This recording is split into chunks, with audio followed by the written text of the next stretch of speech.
Just to change subject real quick, we've been talking about it. We've been really pushing him. Ron Paul, as we've said before, it makes sense for New Hampshire, so that's the only person to really vote for. We're lucky enough to have a member from the Ron Paul booth sitting down with us this evening. Hello. Hello. Would you like to introduce yourself? Yeah, I'm Jim Forsyth from here in New Hampshire, and I'm sorry Kate Rick couldn't be here. She's really heading up the Ron Paul HQ. We're an unofficial kind of campaign site, just pure grassroots. None of us are getting paid. We're all just blood, sweat, and tears trying to help Ron Paul out win the election. Yeah. Now, we've talked about Ron Paul a lot, but for viewers who don't know who Ron Paul is, who haven't heard of him because they've been tuning into the regular media, who is Ron Paul? Why do we care about him? Why is he actually someone who's not wasting your vote if you vote for him? Well, he's a doctor, and he started in Congress back in the late 70s. He was one of 4 congressmen to support Reagan's presidential bid. He kind of broke with his party to support somebody who believed more in freedom. And so he's a Republican, but he's also a libertarian. He realizes that in a 2-party system, you have to kind of play by the rules. And so he's in the Republican Party. He started up the Republican Liberty Caucus, which is essentially trying to push libertarian ideals within the Republican Party. Right. And he, like the Liberty Alliance, he rates his organization, which is, he doesn't run anymore, rates the Republicans based on how they vote for liberty. Yep. So it's a way to reform the system from within. And Ron Paul has a very interesting record when it comes towards voting. Yeah. Would you like to... So they call him Dr. No, because basically he looks at the Constitution and says, is this authorized by the Constitution? If it's not, he votes against it. And that's amazing. And that's something you don't see from any other Congress people there, like the Patriot Act. Everyone just voting for it and is saying, yeah, let's go right along with it. Ron Paul, someone who's like, wait, this isn't constitutional. We can't bring this through. Yeah, just to briefly come in here, that's one thing that is really impressive here is that because we have so many people trying to push these non-constitutional ideas, to have somebody sit there and just have the Constitution on the left and have the whatever bill that wants to get passed on the right and skim through and be like, oh, I'm sorry, it's not going there. Yep. No. Yeah, and the special interest groups don't bother to knock on his door anymore. And it's interesting because he is in Texas, he's in an agricultural district, so everybody wants farm subsidies. Yep. And he said, I will never vote for a farm subsidy. And people are like, well, you got to get my vote, though. And he says, I'm not going to vote for it. Hey, but how about this government program? Do you like that one? No, I don't like that one. How about this one? No, I don't like that one. It's like, look, for me to be consistent, I have to vote against all these things. And so you can't buy his vote. You can't buy his vote, and rather than pander to special interest and buy votes, instead he explains principles to his constituents and gets them to understand and vote for him. And they tried to redistrict him and get him out of office, but he won by a 20-point margin in his last election when all the other Republicans were getting thrown out. And it's crazy. Someone from Texas, a lot of people, when I first heard of Ron Paul from Texas, I'm like, Texas? There's pro-freedom guy from Texas? But he really is someone who gives hope to the country. You have someone to vote for that will actually make a change. You cut back these government programs. I was talking about it before, watching him on TV, saying what programs he would cut. They were listing off programs, and he was like, yep. Cut them all. The Colbert Report.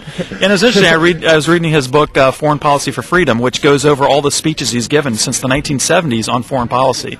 And he's so far ahead of his times because he wrote a speech about, increasing the war on terror and how it's a danger to our liberties. And what's amazing is he wrote that before 9/11. Wow.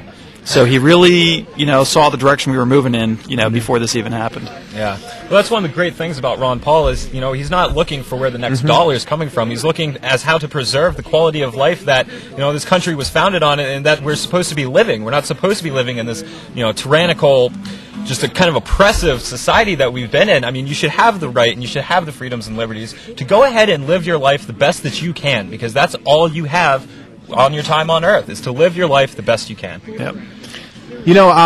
One thing we've talked about before is the war in Iraq, and it's a big topic in the debates.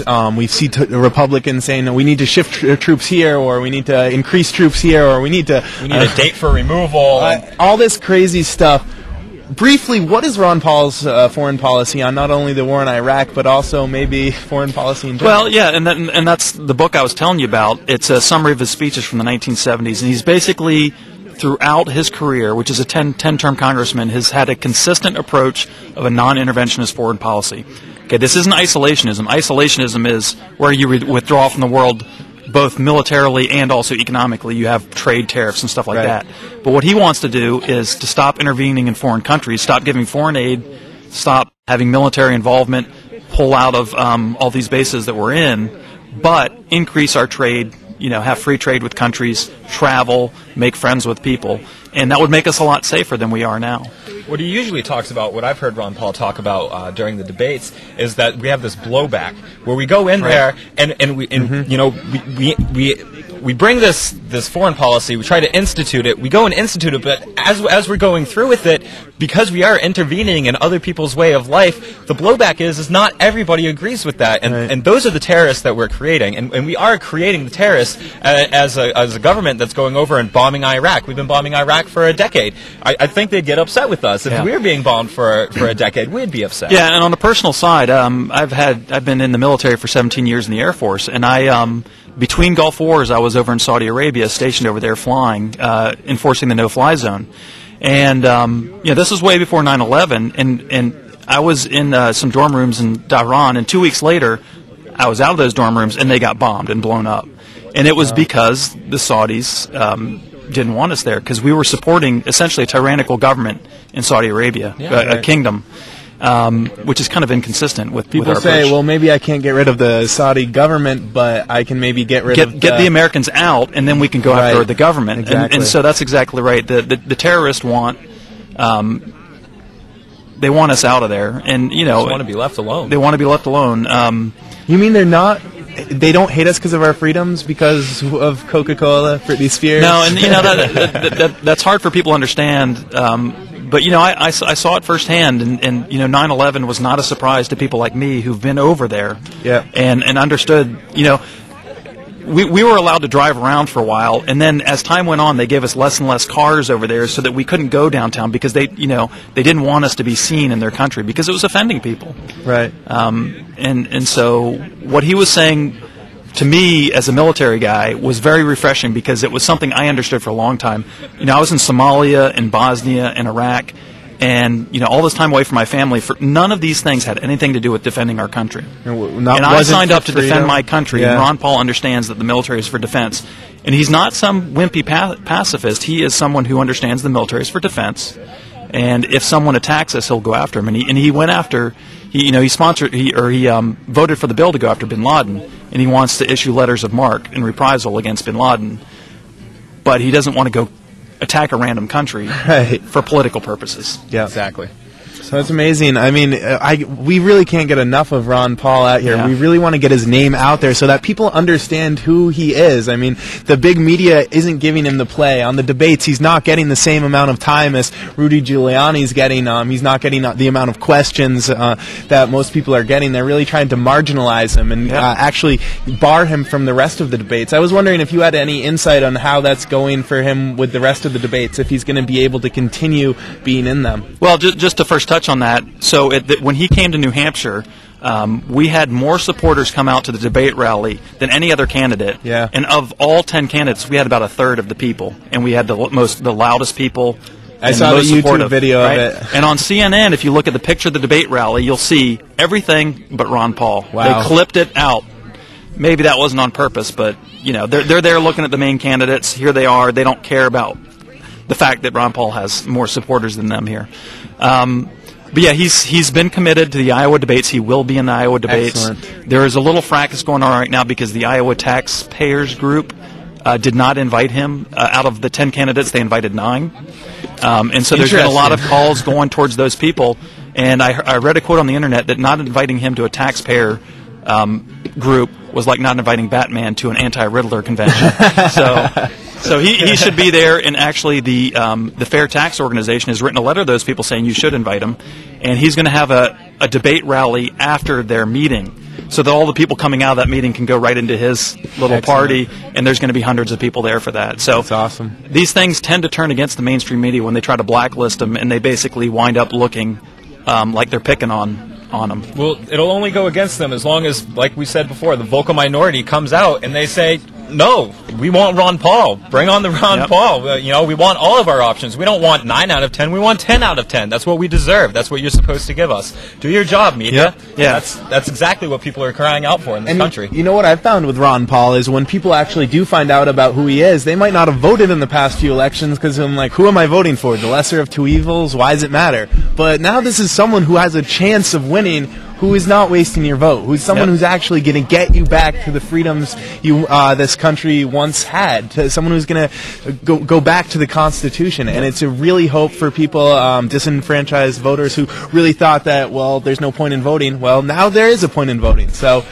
Yeah, that's definitely right. And, he's appealing to people on both sides. He's appealing to liberals on a lot of issues. He's appealing to conservatives on a lot of issues because he's consistent in his approach towards liberty. And so people that believe in liberty, whether from the left or the right, are supporting Ron Paul. Right, and he's not a typical Republican. I know that. No. I was brought up Democrat, and so I never thought that I would like a Republican. Now I found out that the Democrats are not the answer to the Republicans. There's neither good nor both sides are pretty bad. But Ron Paul is someone that both people, Democrats, Republicans, Independents, wherever you're coming from, if you want more freedom, he would be the candidate I would direct people towards. Yeah, definitely. And he's starting to get a lot more play here in New Hampshire. Like I said, we had the best turnout for the debate rally, and there's signs going up all over the place. Yep. In fact, if anybody in the area has a good spot for a 4-foot by 8-foot sign, go to www.ronpaulhq.com and contact us, and we'll get that for you. It's amazing. Is there anything else you'd like people to know about Ron Paul before we you get back to the festivities here? Well, for people in the local area, even if you're a little far from the local area, and on the 7th of July, there's a Coalition of New Hampshire Taxpayers picnic, and Rand Paul, his son, will definitely be coming for that. We're still hoping to see Ron Paul there. Excellent. And www.ronpaulhq.com, that's the local grassroots organization, and ronpaul2008.com for the official campaign. Yeah, if you're someone who hasn't heard of Ron Paul before, I would really encourage you to check out these two websites. Also, go on YouTube and just type in Ron Paul and see him speak. I mean, once you listen to what he has to say, you're going to be like, this is my candidate. So New Hampshire has it's got the best laws here. I mean, not the best laws in all respects, but we do have more freedom. We have more freedoms here, and beyond all of that, I mean, we also have the first primaries. We are the first in the primary, and this is, like we said before, is setting the beacon, setting the tone for the rest of the country, securing New Hampshire and spreading out from there. If New Hampshire votes for Ron Paul, the media cannot deny Ron. He will be everywhere, and that's really what we should be striving for. Yeah, New Hampshire is really going to be the battleground state for Ron Paul. Well, and we're doing well. Excellent. Well, thank you so much for not only coming on Free Minds TV, but also doing what you're doing. It's a real service. I know you don't get paid for doing it. It's grassroots, and it's people like you who give hope to that. Wow, there's this country isn't doomed. Maybe there is hope for it. So and thanks to Kate and Jason, they're the ones that have really done most of the work, and they just happen to be out to dinner right now, so they couldn't. Well, thank you so much for coming on. Thanks. Thank you. I mean, we're going to continue talking about Ron Paul more and more as we see more of what he has to say as we move further along in the presidential debates, see who the next president will be. Hopefully, it will be Ron Paul. So the next president of the United States. Oh, excellent. You might need a little boost Since there. we can't talk in your ears, we need to let you know how to properly introduce him. This is the president of the underground. Right now, we're moving to another guest here, moving on from Ron Paul. This is the president of the underground we have here on Free Minds TV. Hello. Hello, William. Hi. Hi. So, have you been enjoying yourself here at the Free State Project? Yeah. The Porcupine Freedom Festival thrown around? I've seen you biking around. Have you been enjoying the great outdoors here? Yeah. Yeah? What's your favorite part about PorcFest so far this year? Is there streets where you can ride? Ride your bike? Yeah. And also down You're going to hills. spend a lot of time with your father here and just be enjoying. I mean, do you like camping? Yeah. Yeah. You've been having a good time then. Yep. Well, just to let the viewers know, the show would not have been possible if it wasn't for William here. He helped us set up our lighting, pounded in all the stakes for us. He was a great service to us. So without William, we would not be here right now. You know, it's people like William here that that you don't have to be old to help out freedom and help things out. William is doing a great job here helping out, being on Free Minds TV. We really thank you for it. What do you want to tell people who are watching right now? What do you want to say to them? I want to say this is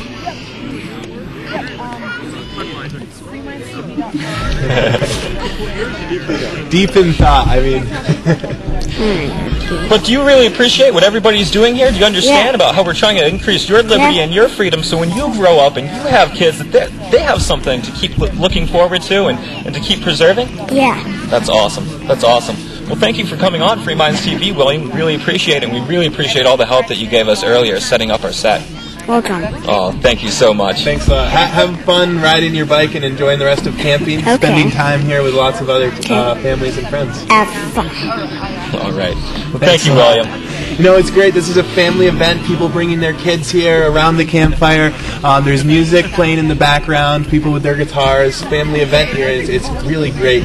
Great time. You know, it's great. It's an awesome environment to just, sit around in and just really soak it up. I mean, there's just so many awesome people here. I know I can go to anybody here and spark up a conversation, and they're going to be friendly. They're going to be, Yeah. wanting to talk to me, interested in what we're doing. Everyone's been interested in the TV show. Saw setting up the lights and everything, and we're really lucky to have these people come onto the show. And that's what we're all about, is voicing our opinion, getting out there, telling others what we want and what we deserve as individuals. Right, it's great. We're going to be talking to some more people before we move on here and enjoy the rest of the PorcFest ourselves. But there's all sorts of cool stuff going on in the background here, and one of them is the music. We're going to have our next guest here is going to be playing us a song. He goes to protests sometimes and plays music at them, songs that he writes about freedom. Really getting at it. I know that one time he went and played a song for Russell, who was in jail, went outside his prison window and played him a song while he was in jail for freedom. And that's the type of support you're going to find here. Even if you're a Russell Canning and you go out there, and you end up locked up, people don't forget about you. It's not like, oh, you're getting your punishment. No. People are going to go out there. They're going to write the warden. They're going to write all the guards. They're going to be there. They're going to try to be as vocal as they can to help free you and to help secure your liberties and your individualism and set you aside or set you apart from the rest of the society. It's great. Our next guest is John. He's Hi, guys. a Free How's it State going, John? Project member. Fine. Excellent. Now, you moved here from a state that's very different than New Hampshire. It's I'd call It's so different that I actually promised myself for many years that I was coming to New Hampshire before the Free State Project existed. So this was kind of icing on the cake. And the song I want to play for you today, you mentioned the one that I wrote for Russell. We'll save that for another day. I have one that's specifically written as a love song to New Hampshire, which I wrote on my final trip to come up and scout which town I was going to move to. And I never was a guitarist. I just had a guitar because all my friends played them, and I used to sing in a rock and roll band, so that means that I didn't have to know how to sing either. But at any rate,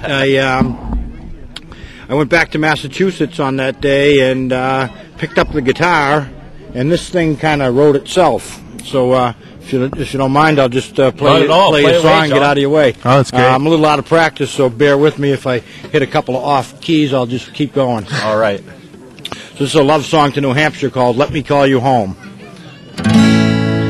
When first I came to meet you on those early summer days, you are inspiring beauty, well it truly did amaze. Far beyond the sight of you was your spirit burning free. I knew that I'd come back someday, it really had to be.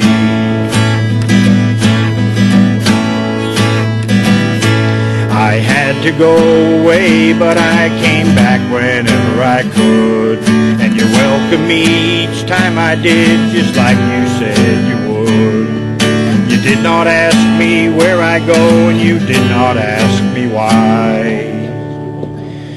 Your welcome back each time I came was just live free or die.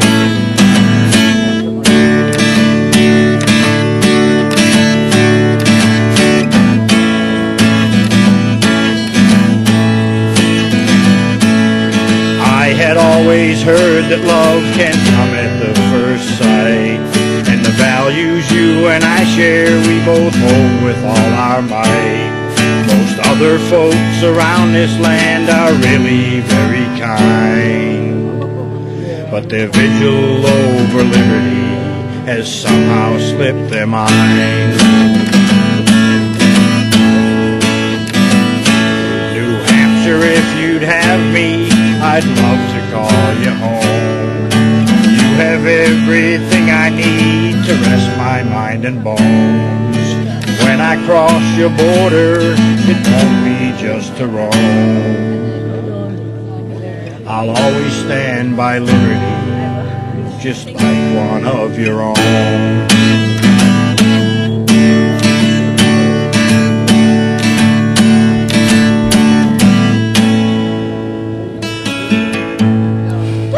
Excellent.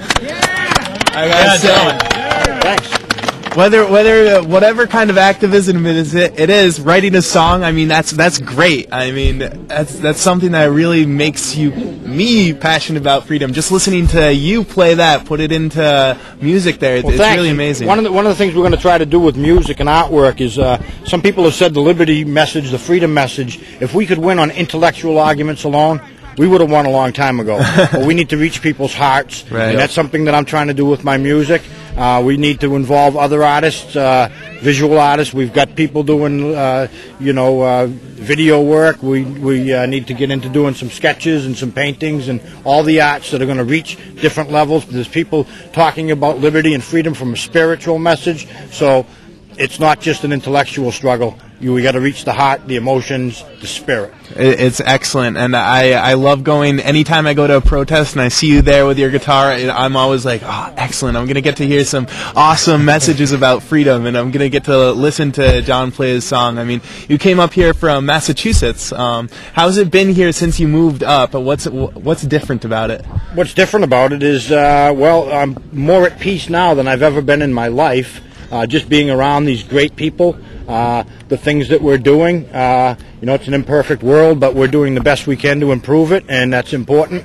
And it's a worthy struggle, and there's hope for success. Just with the handful of people that are here, the native New Hampshire people that have great attitudes and are very welcoming, and just couldn't be happier on all levels. It's awesome. Even when times are bad, we're still around the best of friends. So thank you guys for welcoming us all. Well, thank you so much. I know it was 1 year ago, I believe tonight, that I met you here at last year's Porcupine Festival. I met you around a campfire, and it's great to now get to know you, see you do activism with you, and it's great to have people like you moving in here and helping us out with all sorts of different types of spreading the message of freedom. Well, thank you for being so welcoming, and to all the people of New Hampshire. We really appreciate the welcome that we receive here, and this song was written as a love song before I moved here, and that tells you something about, I know about New Hampshire. It's awesome. And it's a wonderful state, and thank everybody in New Hampshire for being so friendly to all of us. John, I know that I can only speak for myself, but I'm sure I can speak for the majority of the other citizens here in New Hampshire. Thank you for moving up here and, loving the state so much that you actually write a song for it. I mean, there's not too many people out there that live in a state that they feel really proud of, but for some reason, when you come from New Hampshire and you visit New Hampshire, you can't help but be proud of it because it's so unique and it's so special. The people that you meet here are really just incredible people that it's going to be very hard. I've been across the world, not the world, but the country. I've been East Coast, West Coast, South, North.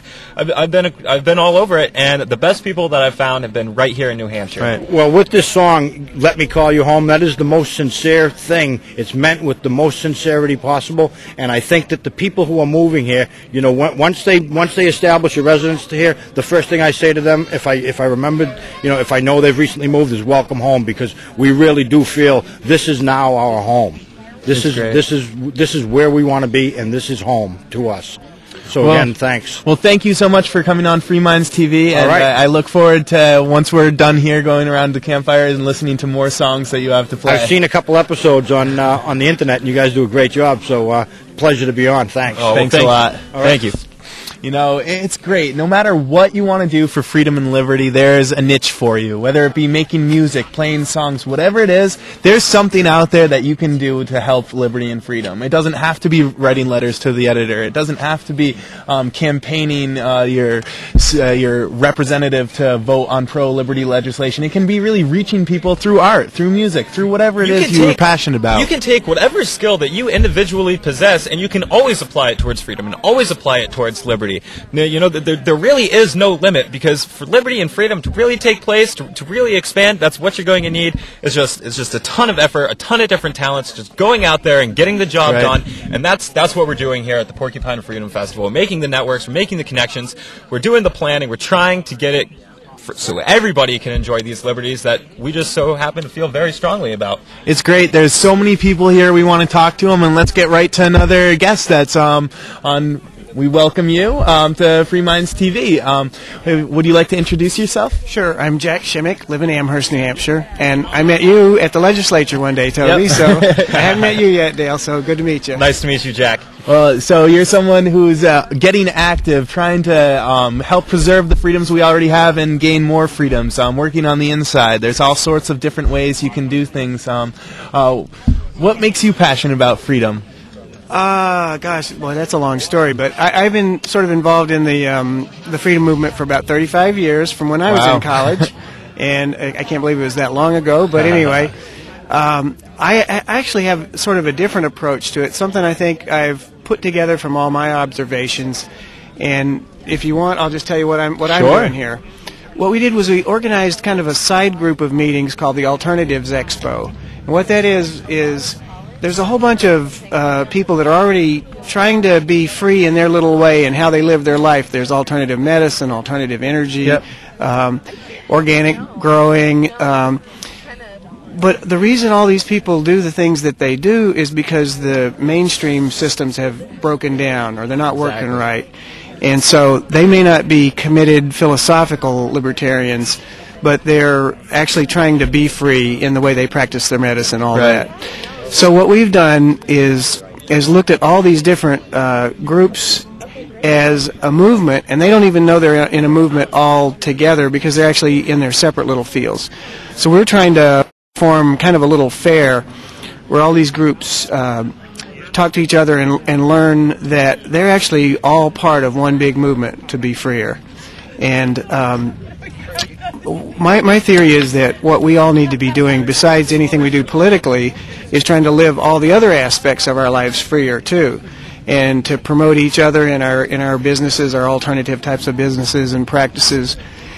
And essentially, when you get to the point where you can buy your food, your gas, your everything that you need in life from an uncontrolled, unregulated, free market type of source, when the government comes and says, here, we've got free services for you, you can say, well, that's okay, I'm all taken care of, no problem. It's great to be able to live without having to depend on the government, live your own life without... what would I do if the government went away tomorrow? And that's a question that a lot of people I encourage to ask themselves. So what would happen if the government just disappeared? Would you be able to survive a week, a month? How long would it take? And that's something that it seems that you're encouraging to not only survive a week, but survive your entire life. Yeah, exactly. Because we all know that their systems are corrupted and inefficient, and they keep having various different collapses and having to be bailed out. Let's not just complain about it anymore. I like to say that I spent the first 25 years in the freedom movement complaining about things, but nothing ever gets done when you just complain. Right. So I'm saying now let's build the institutions that are going to survive. These other things collapse and fall apart, the money system, you name it. Let's be prepared for that. That's my short story. That's great. I mean, and this Freedom Expo thing that you're doing... Alternatives Expo. Alternative Expos? Yeah. Where was this... I know there was at the Liberty Forum, there was an Alternative Expos that I went up to there in Concord, New Hampshire. Yep. Where else is it happening and taking place? Well, we've got over on the other side of the campfire in the corner of the boardwalk area, we have a tent. We have sessions where we have speakers on different topics. So all day Friday and all day Saturday, we've had every hour on the hour another whole topic. Right. And we show videos there at night. So they're showing videos right now, and we'll be going till everybody falls asleep.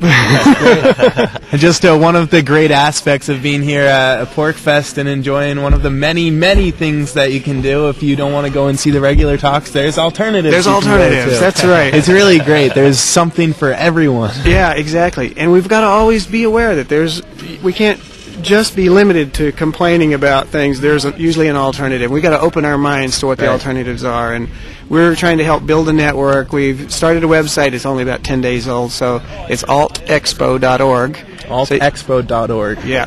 So you can go there, and so the information on there was mostly about this event, so it'll be obsolete tomorrow. But we'll put more stuff up there. And in fact, what we did was we're trying to make it a collaborative project, and so everybody that's spoken and given a topic, they actually get one whole page on the Alt Expo website, and they'll put up all the links and references and books and things that they refer people to. Right. So it'll be an ongoing reference place to find out about the alternatives. Yeah.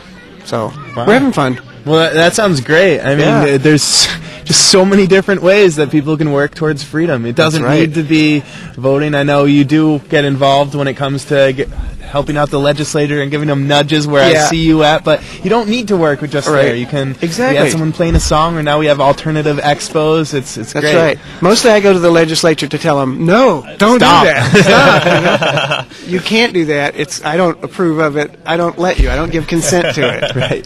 It just seems like that's most of my positions with them, you know. That's great. You know, I think a lot of people in New Hampshire have the same position, which is what's so great about it is you can go to the State House and think you're the only one that's going to go there and tell all the people that are going to vote, no, don't do it.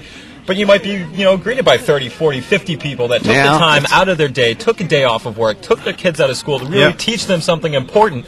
Not whatever the government's going to teach them, but teach them how to change the government. Teach them how to really promote for yourself and not just fall into this trap of, well, this is the society I'm in, I got to live within these rules. We say it on the TV show, we challenge you to think outside the box, and we want you to act outside the box. We don't want you to look into these four walls, because there's infinite angles, there's infinite walls, and it's your job, it's your life. You need to decide what walls you want to be confined in, if you want to be confined at all. It's great. Is there anything else you want to let people know before you get back to the alternatives and the rest of the festivities? Yeah, just a little, like what you were saying. I think it was Gandhi that said something like, the future is made of what we do today. So we don't just sit, I don't believe anymore in just sitting here and complaining and all that. It says, we're going to build the future.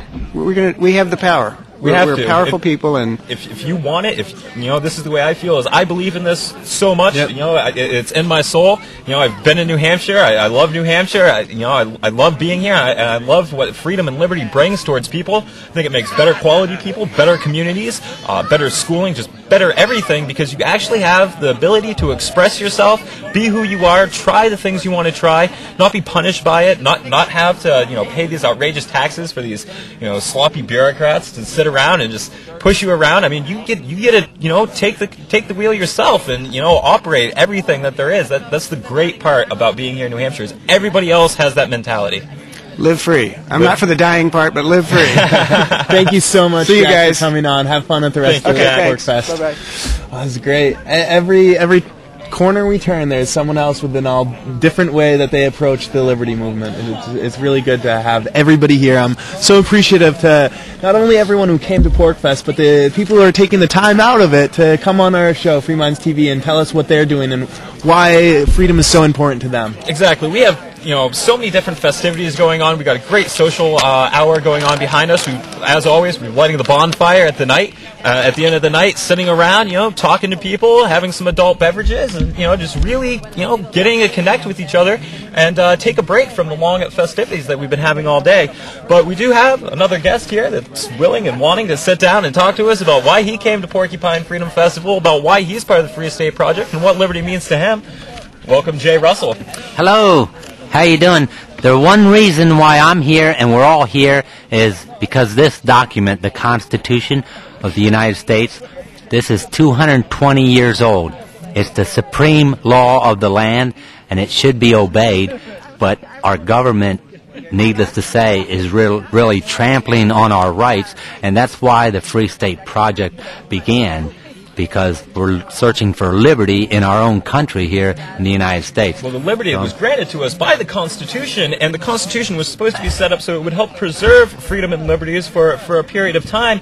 But like it's been said before, freedom takes, if you want liberty, it takes eternal vigilance. And unfortunately, some people would like to sit back and rest on the laurels of their founding fathers, the people behind them, but people recognize if you're not vigilant, they will take it away. And look how thin that document is. A document that big dictates what the government can do. But today, the book is like this thick. Pages and pages. You could never read all the laws the government prints now, but this is really the law that we need. The law that we need our government to obey. It's really simple, and that's why the Constitution Party exists. We're trying to get competition in the political arena. The more people vote for the two-party duopoly, the worse we are. So the Libertarian Party is out there. The Constitution Party is a definite alternative, and we just need people to be aware, and that's why I appreciate just being on here and getting out to the public. We need to just get the word out in every avenue wherever we can. So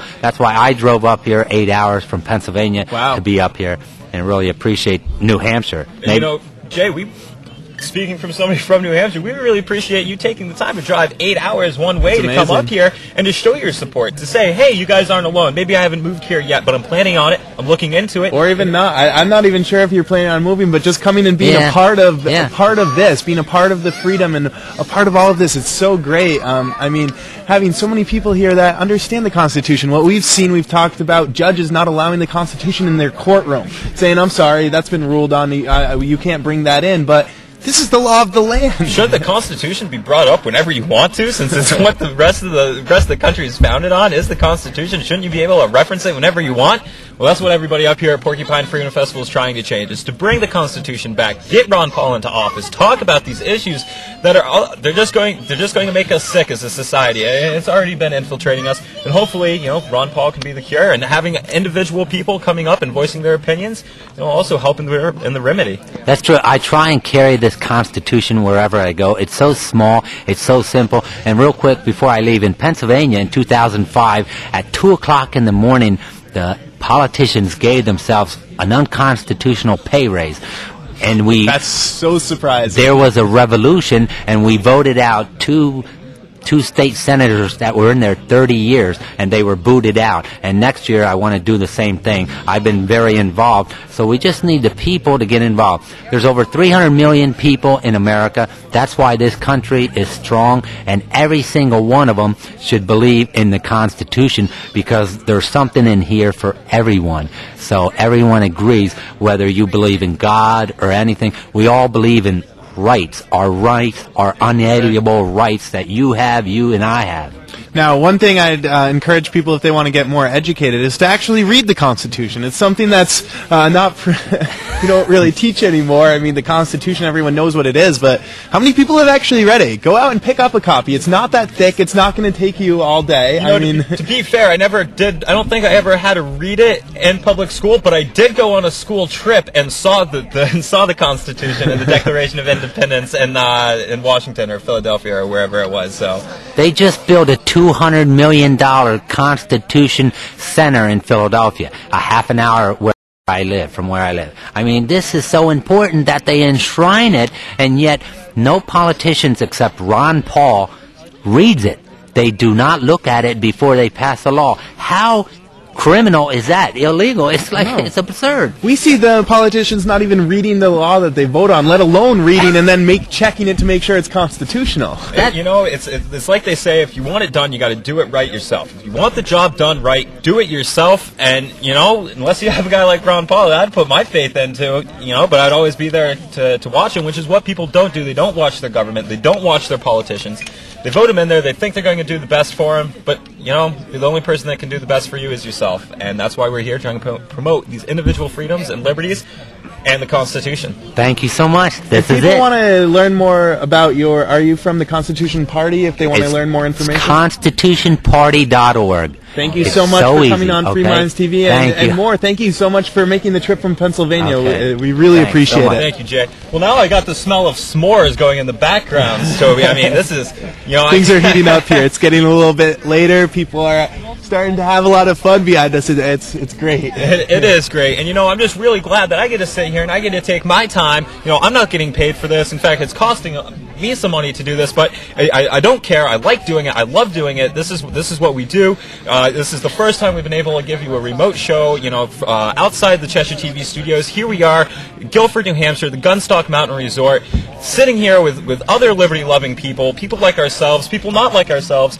but this is the attitude that we're looking for to set the tone for the rest of the country, for not just New Hampshire. I mean, we're looking to spread liberty, freedom across the board. Whether you're someone from the Constitutional Party and who believes in the Constitution, or you're someone more like Russell Canning, who's more of an anarchist who doesn't want government, there's one thing in common, and that's all of us want to move closer to freedom, closer to liberty. And it's really great to have so many different people on here giving so many different points of view, so many different ways of finding freedom. And let's move on to more. We have another guest on here.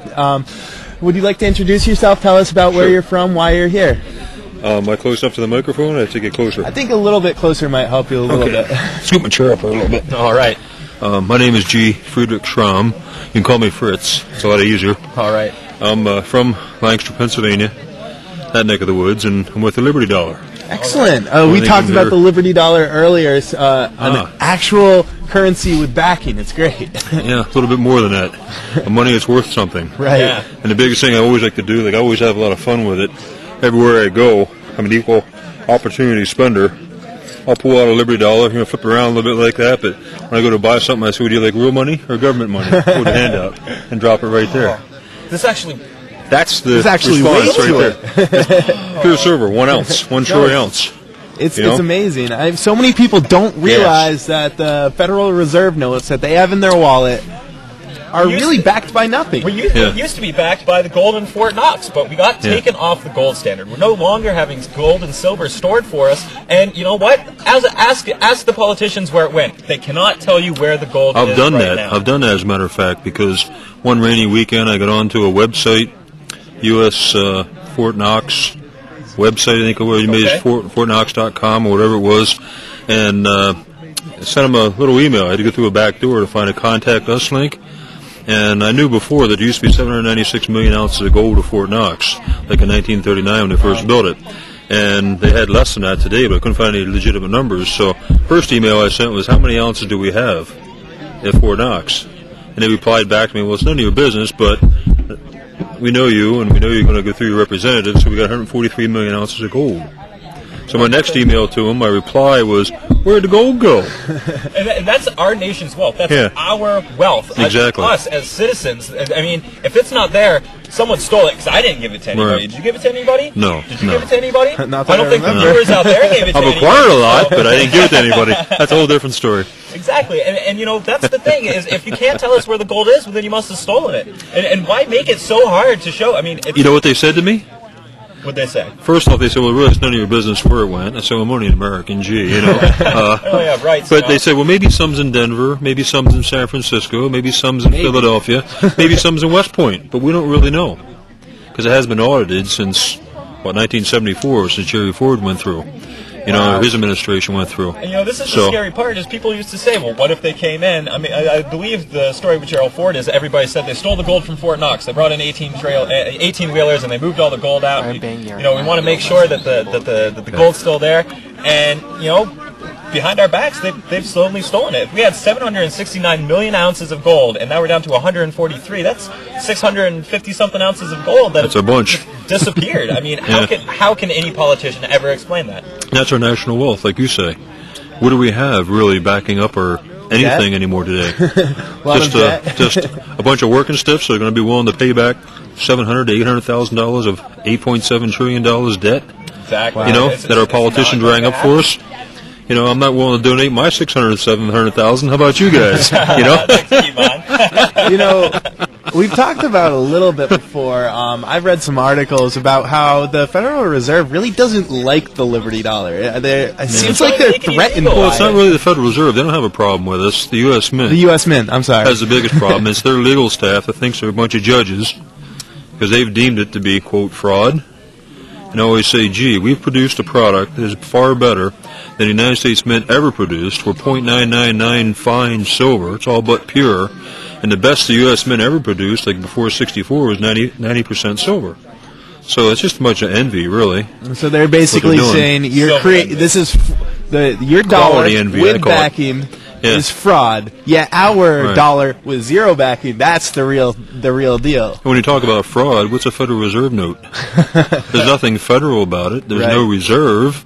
Exactly. Therefore, what's the real fraud that's being displayed here? And that's the problem that a lot of people don't understand is that, we don't have, it used to be if you wanted to increase the money supply, if you wanted to make more dollars, well, you needed more gold because you needed to back it. But now that's just not the way it is. It's an accountability thing, too. You think about it. You don't have the big pile of gold anymore. You can't spend the money. But what happened? We're in a debt and digits society, and they say, oh, gee, let's run up another $1 trillion debt. We're up to $8.7 trillion debt now. It's just numbers. Yeah, they raised the ceiling, I guess, when President Bush came in.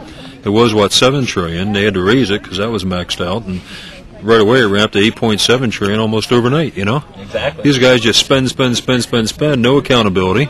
But we're ultimately the citizens, the people who actually, make the country run, not these bureaucrats out there that are just trying to control our lives, the people that live it every day, that go to work, have a family, support their community. Those are the people that are going to have to be paying for this. And they're going to pay for it.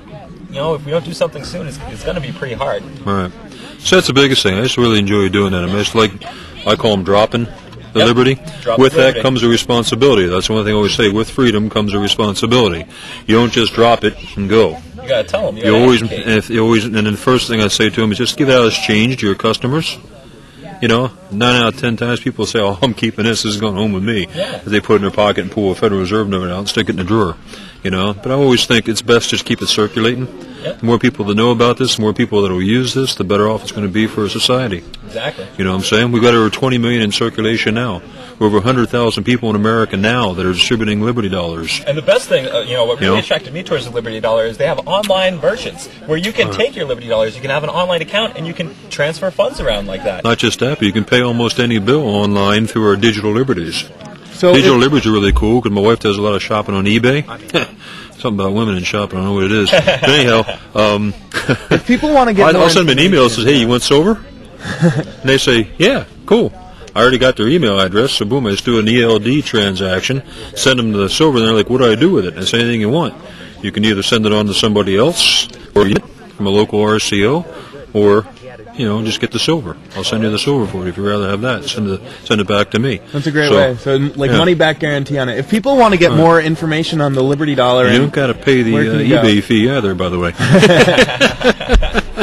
So, if we wanted more information on the Liberty Dollar, is it the libertydollar.org or Liberty Dollar? That's the website, and there's a bunch of RCOs throughout the country. You can also call 888-421-6181. That's our national office. Rochelle is the gal that we RCOs all deal with. Sarah is the one that the rest can deal with, and they'll be glad to refer you to your local RCO or what have you like that. Money with real backing. Well, we're running out of time here, but thank you so much for not only coming to PorcFest, but also joining us here on Free Minds TV. It's a great service that the Liberty Dollar is. Thank you for having me on. So we have another guest here, Bill Walker, who is an early mover of the Free State Project, who thank you for taking your time and sitting down and talking to us. Hey, thanks to you guys for coming out here and doing the show. Oh, no problem. I mean, it's Porcupine Freedom Festival. This is what we believe in. Of course we're going to be here. So what brought you to the Free State Project? What brought you as an early mover to New Hampshire? Well, I've just been kind of looking around the country, taking a look at a lot of the things that are happening, and it seems that a lot of bad things are happening with more and more frequency. And it just seemed to me that, if I stayed in any other state, it didn't seem like things were going to get any better. Right. Whereas every time I checked in with the Free State Project and saw what was going on, the project's been snowballing. There have been more and more movers coming up. We met the first 1,000 goal that Ian from Free Talk Live set up. So we've got 1,000 people coming up by the end of 2008. I signed up for that, and it just seemed like this was going to be the best opportunity that we had to, establish the kind of society that we'd really like to live in. That's great. Everybody else can live in their own state and do their own thing, and we can all come here and do our thing. And that's something that's been forgotten is that, we do have state sovereignty, and we, it seems that more and more of the states have been accepting more federal money and giving their power away to the federal government, where what we're trying to do is we're trying to preserve the individualship here, the ability to say, no, federal government, we don't believe in that, and we don't care how much money you offer us, because this is what's best for us and our community. No, it doesn't matter if you're going to offer us more money if we require people to buckle their seatbelts. You know what? We have live free or die here, and if it wasn't for early movers such as yourself, there's a very good chance we'd be required to buckle our seatbelts right now. But thanks to people who are coming here and protecting our freedom and liberties, you don't. You have the freedom to make that decision on your own. Absolutely. I'm grown up, and I can make my own decisions. You can make your own adult decisions, and it doesn't matter if we're not speaking against seatbelts, and we're not talking against safety. All we're saying is give us the option. You put it out there. Exactly. Just because there's Advil out there, I can pop as many Advil as I want, but I'm responsible with it. Absolutely. Same thing. Saying end the war on drugs doesn't say go do drugs. It says stop arresting your friends and family members for smoking marijuana, or for cocaine, or other substances that have been used for hundreds and thousands of years by other civilizations. And the trick is to use them responsibly, and the only way to really foster responsible anything is to give people their own ability to make that decision, figure out what's right for them, what's wrong for them, and if you take that away, you're going to end up with something different. Well, you're never really going to take it away. I mean, people are, regardless of whether or not a law exists, going to do what they want to do anyway. Right. They'll always find a way to do it. And I think, probably the most important thing people should take a look at is all these things that people claim are so dangerous. People are doing them. If they were so dangerous, we would have people dying and, having terrible tragedies across the nation at a rate that we couldn't even comprehend. And, you have people running around with automobiles and power tools and, guns and things like that. And I think that speaks to the, maturity and responsibility of the American people, that we don't have that kind of thing going on. We're trying to get rid of concealed carry permits up here in New Hampshire. And the argument that a lot of the legislators have is that, if we do that, there's going to be blood in the streets. Not so. Well, I mean, that's ridiculous, because there's a zillion people running around open carrying, and we don't have that problem. We have, other states in the union that have no concealed carry permits, and we don't have that problem. It's one of those fear and scare tactics that the government loves to use for people, saying, well, this could happen, and we're trying to protect you from that, and that's why we're here. And they're not there. They're there so we tell them what to do. And if we tell them we don't want a concealed carry permit, we think that the New Hampshire citizens would be perfectly fine being able to handle the responsibility of carrying a firearm, whether it's open or concealed. That's what people want, is the option and the ability to make that decision for themselves. Absolutely. Well, thank you so much for coming. Is there anything else you wanted to let people know before you get back to PorcFest? Just, really give a strong consideration to coming here and just checking out the Free State Project, whether or not, you know about it already, or whether or not you plan on moving. It's just a great experience. It's a lot of fun. You get to meet a lot of people, find out about a lot of new movements. We've had so many speakers up here presenting, their different viewpoints and the projects that they're working on. Great self-education, and it really it's food for thought. You sit there and you listen to some of these people speak, and you go, wow. Yeah, and I mean, that's all you can do. Just that, just because this is my decision and this is what I want to do doesn't mean that you can't come here, get ideas, and bring them back to your own home state. Right. There's a Free State Wyoming project. There's, other movements around the country just trying to have people live life the way they want to live life without any government interference. The way it was meant to be. So we were born without government. That's just the way it is. Humans were here before government was, so... Absolutely. They were living their lives way before government was here. Well, thank you so much for taking the time out of the festivities to come here and be on Free Minds TV. We really appreciate it. You bet. Thank you, guys. Thank you, Bill. It's great. I mean, we keep on encouraging people to check out the Free State Project if they want to. See what it's all about, but... Then again, we forget sometimes that we're broadcasting this to people who are already in New Hampshire, who already get to enjoy these great freedoms. But we do have international and across the country viewers on the internet, which is really just absolutely phenomenal. It's awesome. Wherever you are, freedom is a good thing, and what's happening here, I can't say enough about it. I think it's awesome. We have another guest to get to and talk about why he's here, what he loves about freedom. Would you like to introduce yourself? Yeah, my name is Mike Pelletier, and I am one of the first people to move to New Hampshire after the state was chosen. Excellent. So I found out about the Free State Project in Liberty Magazine back in like maybe late 2002. All right. And we got to thinking about it, and it's like, okay, we're here in California, we're fighting tooth and nail for gun rights, and losing ground every year instead of gaining ground, no matter how hard we fight. Right. And you're paying the 8.25% sales tax and 9.3% income tax, and it's like, okay, New Hampshire, that sounds like a good idea, you know. So we pulled up stakes and loaded everything into our RV and towed our car across the country and landed in Bedford, New Hampshire, and finally settled in Merrimack. So yeah, I can't get enough of hearing stories of people uprooting their lives for freedom. It's amazing. And that was an interesting thing at the Liberty Forum a few months ago. One of the folks who'd been involved in libertarian activism for many years was really was amazed at how many women there were in the audience, and I think as he did that comes from the fact that the decision to uproot your life is a family decision, and there's as you can see from all the kids running around in the background, and some of the ones that came and heckled us a little earlier. Yeah, watching want to grab your microphones. And, there's families here, and that's really a really inspiring thing. And what really gets me when I watch my little son playing with all his friends, and what's going to happen in 30 years when these kids grow up and they'll have been raised in a culture and a spirit of individual liberty and personal responsibility in one of the freest states in the Union, well, the freest state in the Union, really. And they're going to be it's going to be they're dominating New Hampshire. In 30 years, I can't imagine it. Even if we can't change the government completely here in New Hampshire the way we'd like to, just having those people that still have those ideas, still have those beliefs, they're going to be here. I mean, it's not something that you forget. It's not something that you really outgrow. I mean, this affects you for your whole life. And 30 years from now, I'm going to be sitting here, hopefully with my kids, saying, "Here I am, broadcasting from PorcFest." That would just be awesome. Yes, and it's and what I found is that when we moved to Merrimack, for example, one of our neighbors that we met soon after we arrived, by the name of Dan Geyer, had moved to New Hampshire maybe 20 or 30 years earlier for exactly the same reasons that the Free Staters are moving to New Hampshire, and. I actually wrote in a letter to the editor that got published that the Free State Project's been going on for decades in New Hampshire. It has, and it's just that Dr. Soren's finally kind of formalized it and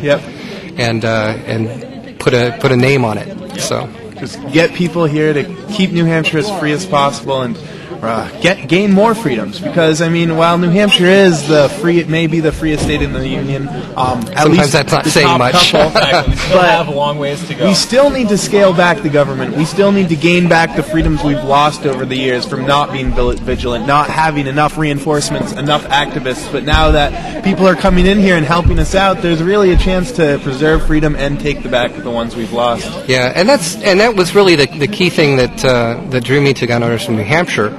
And I was actually elected to the board of directors in 2004, so my term is coming up next year. Or actually, it was 2004 I forget. It's been a busy week. And I had been active in gun rights in California, and had been doing media advertising for gun rights through the Citizens of America project. Was involved in, as the secretary of the Silicon Valley NRA Members Council. So coming to New Hampshire, getting involved in gun rights was pretty easy. You just show up in Concord on the third Tuesday of the month and volunteer, raise your hand, and a few folks were a little suspicious. There's Free Staters, I know about these Free Staters, but we really got plugged into the network of really stalwart gun rights activists. And what was really amazing for me, coming from California, is to go to these board meetings and get-togethers at some of the gun clubs and meet the state reps. State rep after state rep, state senators, all shooters, all really avid gun rights activists. And I met the guy who drafted and helped push through the Article 2A amendment to the New Hampshire Constitution. Which would be, for people who don't know? Crow Dickinson. He was one of the folks who was really heavily involved in that. And it's what's amazing about New Hampshire is that in San Jose, California, you probably need about as many votes to be elected dog catcher as you do to be elected state. More festivities. That surprised. Tons of festivities over here at the Porcupine Freedom Festival. Really dog catcher, was that the magic word? To be to see how close the legislators and just how open and accessible the government is. In our town of Merrimack, we have 8 state representatives for the single town of maybe 16,000 registered voters. So it's and they're just regular folks, and it's really neat to see that. So. Well, that's great. Any last thoughts before? I know we're running out of time here, Yes. but any last thoughts before we get back? You get back, we get back, and we wrap this up. Do the festivity thing here. Yeah, at definitely. Freedom Festival. Get warm there. Exactly. Have some beer. Well, I think that what I've always felt is that the right to individual self-defense is the foundation of all our rights. If you don't have the right to defend yourself against aggressors, then you can't protect your rights. Exactly, and I think that's what gunners were trying to preserve and protect in the state of New Hampshire by educating. And that's something our important membership. for people to understand is, just because people are gun enthusiasts and they want guns, it's not because they want to implement force on anybody. It's because they know somebody might try to implement force on them, and all they want is the right and the ability to defend themselves. Yeah, that's exactly right. Well, thank you so much for being here at PorcFest and coming on Free Minds TV. We really appreciate it, and My all pleasure. the activism work you do. Great, Awesome. Thank you. Well, thank you, Michael. Well, it's been a pleasure broadcasting here from Porcupine Freedom Festival, an annual event this year being held at Gunstock Campground in Guilford, New Hampshire. Beautiful New Hampshire, the live free or die state, getting around people who really understand what freedom means. An event that you really get to get the understanding of why everyone cares for liberty and freedom and why it's so important. Exactly. It's been a wonderful opportunity to come up here, give you this FMTV Productions special edition of the Porcupine Freedom Festival, to really sit there and say, these people moving into your state, for those of you watching in Keene, they're not crazies. They're not people out here trying to change your state for the worse. They're trying to change it for the better. The better for them freedoms. and the better for you. And, there's nothing wrong with trying to get things better.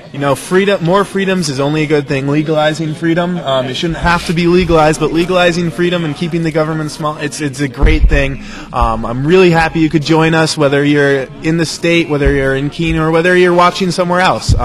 It's great to be a part of this, and I really appreciate everyone who made this possible, the people behind Free Minds TV, the volunteers. We really couldn't have done it without everyone getting behind us, everyone getting involved and helping us out.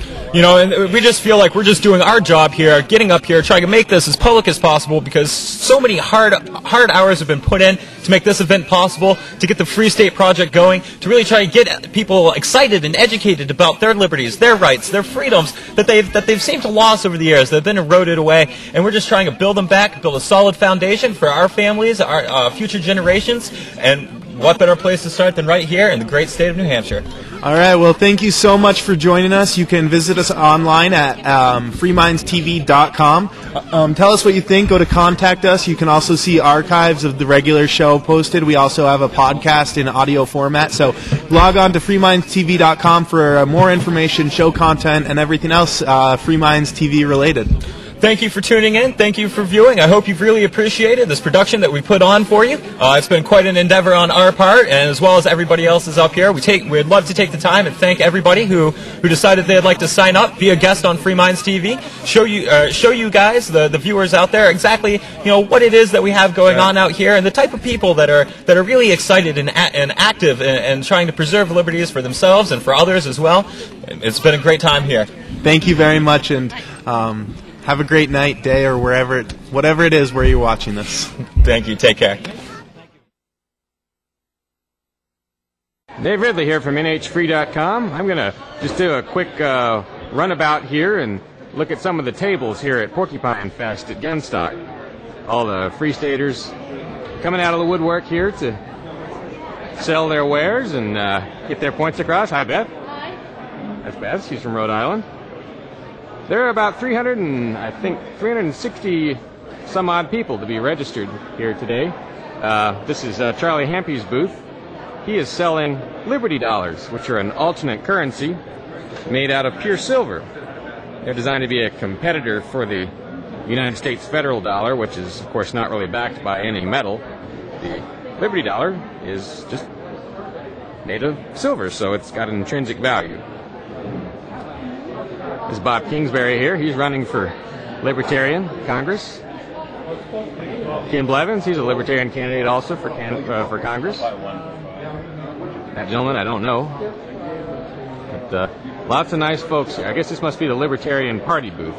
Interestingly enough, the Libertarian Party is really just a small fraction of the activity that goes on in New Hampshire in a pro-liberty vein. All kinds of things happening that have nothing to do with the Libertarian Party. That's Dawn Lincoln over there on the right. She ran for state rep recently on the Democrat ticket, correct? True. And Sandy. Sandy, I've forgotten your last name. It doesn't necessarily matter. All right, sounds good. I beg your pardon? An animal? What? She's a young lady here asking me why I have an animal on top of my camera. I don't really have a good answer for her. But I appreciate all you being here. I love that shirt. Taxation is slavery. It's funny, I've got the microphone aiming towards me right now, so I can't really talk very effectively. I can't hear the people that are talking back to me very well. I'm doing all the talking, a little narration. I know I can rely on myself to keep my mouth flapping. Who knows whether anyone else will. How are you? Not too bad. Let's head over here to, well, this is the Ron Paul booth. This is a very rare sight to see the Ron Paul booth unmanned. That is not common. There's actually another Ron Paul booth upstairs. That one has probably got some people in it. I just bought my second Ron Paul shirt here today upstairs. And here I think they've got some really cool stuff. Well, let's see. It says, okay, here we go. This is not that cool, but it's kind of cool. It says, out to lunch. We'll be right back. Okay, cool. Well, let's see. Okay, now this is something else that they have set up, the Ron Paul people, and I think this is interesting. This is like a graffiti collection. You can take this stuff and you can put it on phone booths and stuff like that and get the word out about Ron Paul. All right, let's see. What else have we got going over here? There's more booths. How are you doing? Who are you, if I might ask? Jim Blackie. This is Jim Blackie. I'm sorry, Jim, I will not actually be able to hear your answers because I've got the microphone aiming at myself. But I take it you're selling real estate and so forth?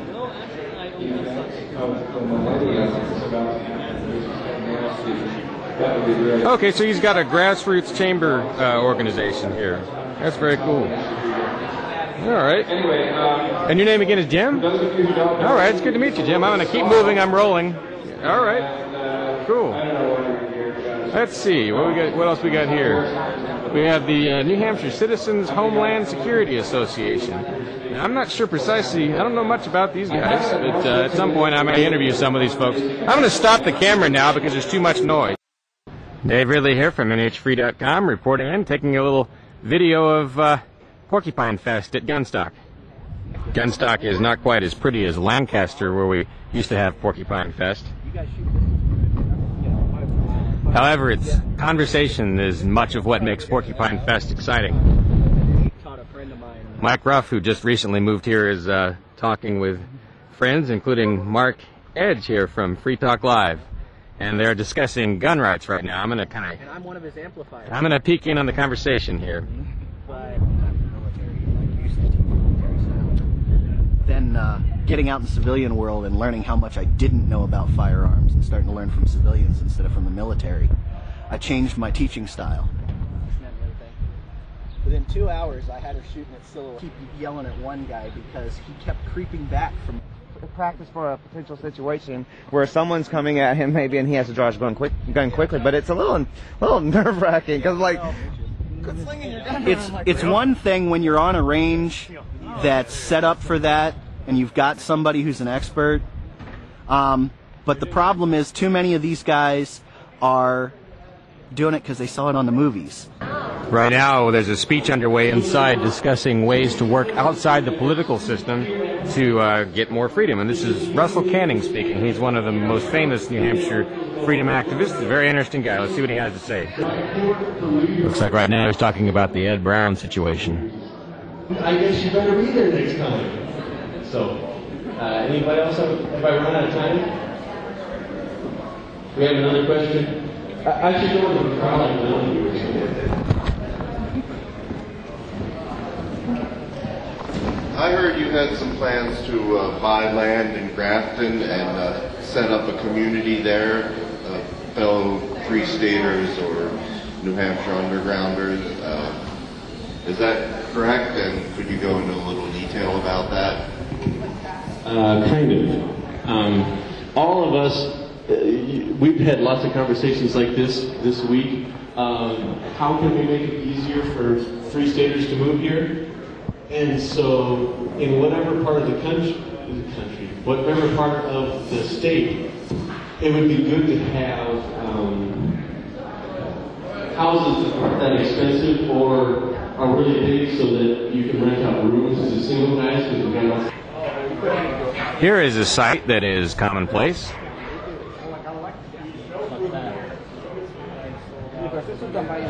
A lot of folks here carrying firearms, probably about 1 in 3, maybe 1 in 5 is open carrying. This is Joe from, I can't remember what town he's from, but just northeast of Concord. This is Bill Miller, who just recently moved here from Virginia. I changed my name from Walker to Miller. Oh, I'm sorry, Bill Walker from Virginia, and a very welcome addition to our happy band. Also open carrying, a very fine piece of machinery there. Sweet. Looks dangerous to me. Over here is Roger Grant. He is one of the most active NHFree.com activists and a Free Stater. Still lives in Vermont, but comes over and causes trouble whenever he can. He's shot a lot of really exciting and professional videos for the, not necessarily for the Free State Project, but regarding all the different things that we've done. Now, this is Lauren Canario here. She is also a famous New Hampshire activist. She has gone to jail several, I guess at least 2, maybe 3 times for what she believes. Once she has gone to jail for protesting the eminent domain abuses in New London, Connecticut, and before that she went to jail for doing exactly the same thing, always peaceably, and the government always ends up looking bad at the end of it. What were you saying? Lauren's my hero. Lauren. She's my hero. Yeah, she's my hero too. She's better than Spider-Man. There are about 360 people signed up for Porcupine Fest, and most of them are probably already here, although at the moment they are all spread out all over the campground. Anyway, that's the end of my report for now. It's Dave Ridley from NHFree.com, signing off from Gunstock, New Hampshire, and urging all freedom lovers to come home to New Hampshire, move here for more freedom.